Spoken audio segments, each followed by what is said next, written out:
Buenas tardes a todos los jóvenes de la Universidad ICESI. Me da mucho gusto poder dirigirme a ustedes y espero que este conversatorio pues no lo tomen como una verdad absoluta, sino una forma de ver la vida desde el ángulo en que me ha tocado participar en ella. Bueno, estamos al aire libre, estamos en un centro comercial y a veces ustedes van a tener dificultad en la audición. Vamos a intentar hablar claro y hablar duro para que se entiendan las ideas. Le explicaba a ustedes que en Colombia es importante analizar no los años de vida del M-19 o los 50 de las FARC o del ELN, sino un poquito más amplia ver la historia de nuestro país, por lo menos los últimos 200 años, para que tengamos una visión un poco más global, que permite que ustedes vean el bosque antes que analizar el árbol. Yo les explicaba, en estos 200 y pico de años en Colombia han existido 89 guerras y 88 procesos de paz, que en el gráfico ustedes lo van a ver. Este gráfico muestra cómo se puede analizar la historia de Colombia. Ustedes pueden mirar ahí cómo hubo dos periodos en la historia de Colombia, que nuestro país vivía por provincias y cada provincia tenía su propia constitución. O sea que en esos dos periodos hubo 15 constituciones. La mayoría de las reglas que se cumplen en nuestro país se cumplen en el mundo entero. Eso quiere decir, el que gana la guerra hace la ley, escribe la historia, por lo tanto es una historia matizada y manejada por los que ganan la guerra. Quiere decir que ellos, en cierto sentido, no son objetivos. ¿Por qué? Pues porque cuentan su historia y entonces ellos hacen parte de los buenos y los que pierden son los que pagan. En el caso nuestro, la característica fundamental es que en estas 89 guerras han habido 88 procesos de paz, 63 indultos y 25 amnistías. Digo todo esto para recordarle a los jóvenes, a los profesores y a nuestro pueblo que nosotros no inventamos la guerra, que no es que unos jóvenes les da por irse, ¿cierto? Son desadaptados y entonces se van a la guerra porque sí. No, hay causas históricas que generan la violencia en el mundo entero, desde el punto de vista económico, social, político, cultural, religioso, y entonces el mundo se mueve en lucha por esas circunstancias. Nuestro país pues ha tenido esas guerras. Yo resalto dos grandes acuerdos de esas 21 constitución, dos grandes acuerdos. El acuerdo del 57, donde se creó el Frente Nacional, y el acuerdo del 90, donde se creó la Constitución de 1991. Importante la Constitución del 91 porque es de las 21 constituciones que se han hecho en nuestro país, es la primera fruto de un acuerdo político. Y hoy estamos asistiendo a un tercer gran acuerdo, que es el Acuerdo de La Habana entre el gobierno del presidente Santos y las FARC, y posiblemente vamos a asistir al cuarto gran acuerdo, que va a ser con el ELN. ¿cierto? Bueno, estas son, digamos, las características que me interesa a mí resaltar en la historia de Colombia. O sea, no es que unos jóvenes quisieron porque sí irse para la montaña. En el caso del M-19, unas circunstancias especiales, ¿cierto? Que fue el robo de las elecciones en 1970, 19 de abril, y nosotros quisimos recuperar esa fecha para decirle a las élites gobernantes que siempre que pronunciaran la palabra M-19, para ellos significaba robamos elecciones. ¿Sí? Nosotros que queremos la democracia, no cumplimos con la democracia, porque se ganó, Rojas Pinilla ganó las elecciones y Lleras no aceptó porque él tenía un compromiso en el Frente Nacional de entregarle al Partido Conservador el último periodo de los 16 años de gobierno, y por eso él cumplió, pero le tocó que hacer trampa.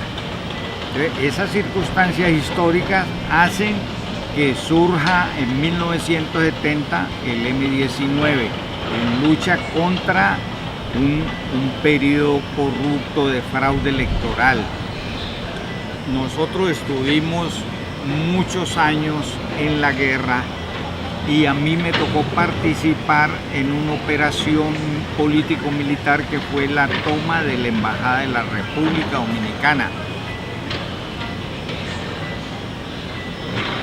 Porque años anteriores habíamos tomado de un cantón militar más de 5.400 armas del ejército. Entonces el ejército empezó a buscar por todo el país y en esa búsqueda hubo más de 10.000 personas que cayeron a la cárcel. La absoluta mayoría eran gente inocente. Se creó entonces en Colombia una situación muy difícil y de defensa de los derechos humanos que se habían violado contra la mayoría de las personas que habían sido detenidas en fruto de las armas del cantón. Entonces vino un periodo de lucha a nivel internacional y de denuncia contra las personas que habían caído a la cárcel, que eran intelectuales, mujeres, campesinos, estudiantes, sindicalistas y gente de todo el país.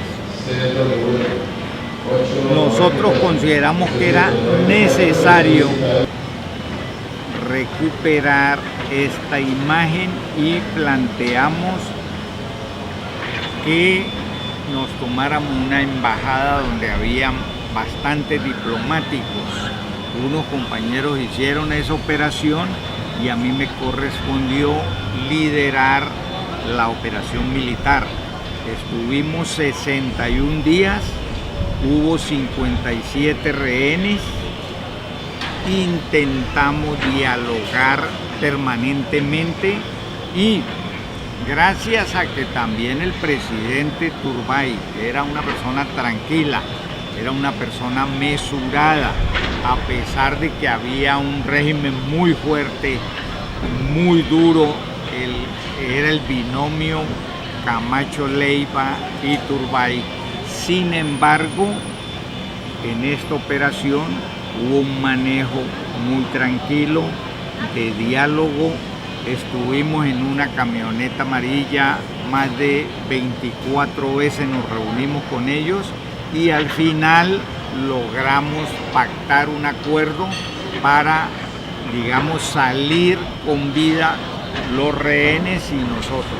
¿Cómo se definió el M-19? El M-19, el que mejor lo definió fue el presidente López Miquelsen. Cuando estábamos en la embajada, él dijo, el M-19 es una razón social, que significa que eso que todo el mundo tiene en el corazón como luchador contra la injusticia, contra la inequidad, contra la pobreza, todos los seres humanos que tenemos ese espíritu, él decía, eso es M-19. Y yo creo que él fue el que mejor nos definió. Muy bien. Precisamente, ¿cuál era la ideología que lo regía? Nosotros éramos una organización de tipo o de corte nacionalista, ¿cierto? Que nos diferenciaba de las otras organizaciones armadas como las FARC o el ELN, que ellos siempre plantearon la lucha por el socialismo. Nosotros luchábamos por la democracia. Muy bien. ¿Cuál era su objetivo principal? El objetivo principal era la democracia. Bateman lo describe como que todas las familias en Colombia tengan derecho al trabajo, tengan una casa digna, tengan empleo, no haya violencia, que los jóvenes estudiantes puedan ir a las escuelas, puedan ir a los colegios y a buenas universidades y que hayan oportunidades para todas las personas. Muy bien. ¿Cuál era el objetivo de los ataques simbólicos que se realizaron? El objetivo fundamental era, utilizábamos los símbolos como una imitación del gran pedagogo del mundo que fue Jesucristo, que fue quien mejor utilizó la parábola para explicar muchas cosas. Nosotros con la toma de la recuperación de la espada del Libertador, lo que queríamos decir era nuestras raíces son bolivarianas, nosotros más que el marxismo queremos nuestras propias raíces, somos bolivarianos, queremos una patria nueva y no idea foránea, sino somos nacionalistas y por eso los símbolos jugan un papel importante. El hecho de tomar un camión con leche o con muñecos para llevarle a los niños, llevarles comida, eso significa que podría haber un camino diferente en un proceso de lucha revolucionaria. Muy bien. ¿Por qué ustedes planeaban la lucha por la democracia, mientras que otras luchas guerrilleras buscaban el socialismo? Eran concepciones diferentes. Ellos tenían una formación marxista-leninista, las FARC y el ELN, y nosotros éramos mucho más nacionalistas. Consideramos que la historia nuestra era muy rica y teníamos que beber de los propios orígenes y no de ideas como el marxismo. Muy bien. Ya sobre la operación, ¿cómo se llevó a cabo la toma de la embajada?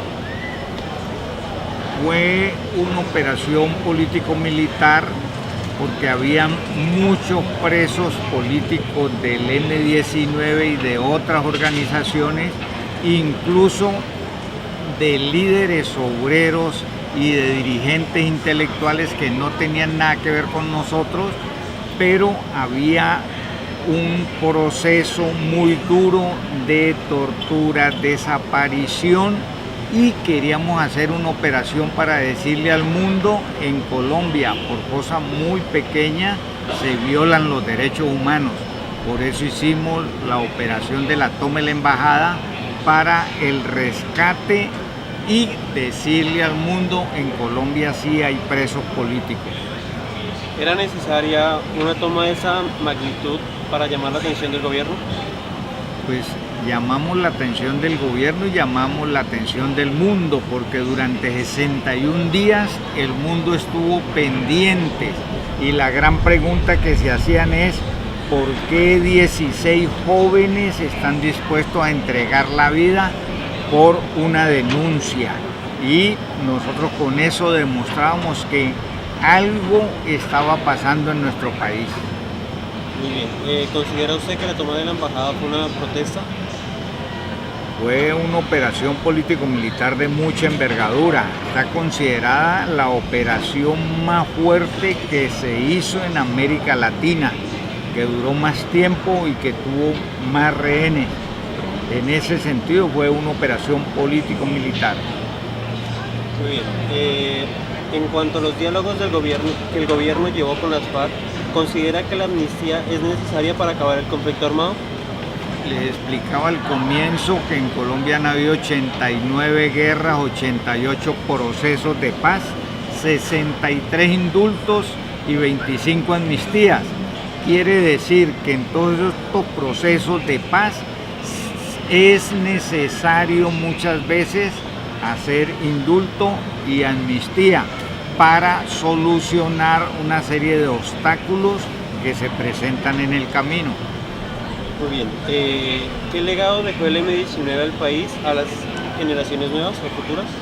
La mayor herencia que dejamos nosotros para el presente y el futuro de nuestras generaciones fue un pacto político donde se planteó la necesidad de cambiar las leyes y hacer una nueva constitución. La realizamos y el pueblo votó para esa Asamblea Nacional Constituyente.